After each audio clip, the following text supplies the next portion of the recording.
To my channel জ্যোতিষ জ্ঞান। আমি astrologer তপরাজ রয়। নমস্কার, আমি তপরাজ রয়। আজকের বিষয় হচ্ছে মাঙ্গলিক দোষ পূজা। তবে এই পূজার আগে বিশেষ কিছু কথা আমি আপনাদের সাথে শেয়ার করতে চাই। কারো জন্মছকে মঙ্গল লগ্নে দ্বিতীয়, চতুর্থে, সপ্তমে, অষ্টমে ও দ্বাদশে অবস্থান করলে তাদের মাঙ্গলিক দোষ হয়। মনে রাখবেন, এই মঙ্গলের সঠিকভাবে বিচার হওয়ার পরেই মাঙ্গলিক দোষ কাটানোর উপায় বা যে কোনো প্রতিকার করা উচিত। কারণ মাঙ্গলিক অর্থ শুভ। সবসময় মাঙ্গলিক মানেই যে দুর্ঘটনা ঘটবে বা খারাপ ফল দেবে তা কিন্তু নয়। তবে মাঙ্গলিক দোষ কাটাতে শোনা যাচ্ছে কেউ শিবের সাথে, কুকুরের সাথে, পায়রার সাথে, ব্যাঙের সাথে, গাছের সাথে বিয়ে দিচ্ছে। যাই হোক, মাঙ্গলিক দোষ এভাবে কাটাতে গেলে বিভিন্ন রকম ভাবে নেগেটিভ প্রভাব আপনাদের জীবনে পড়বে।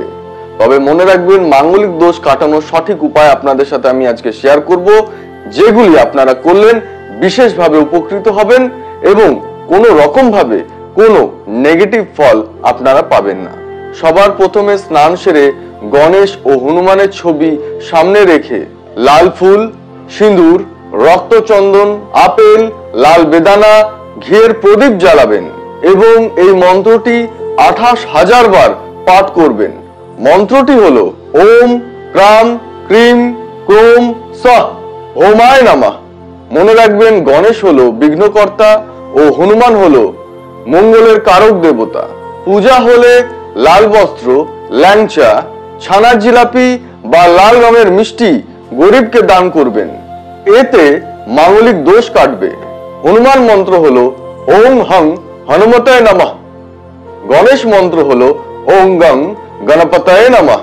হনুমান ও গণেশের ছবি দুটিকে সামনে রেখে এই মন্ত্র দুটি 28,000 বার জপ করবেন মঙ্গলবারে।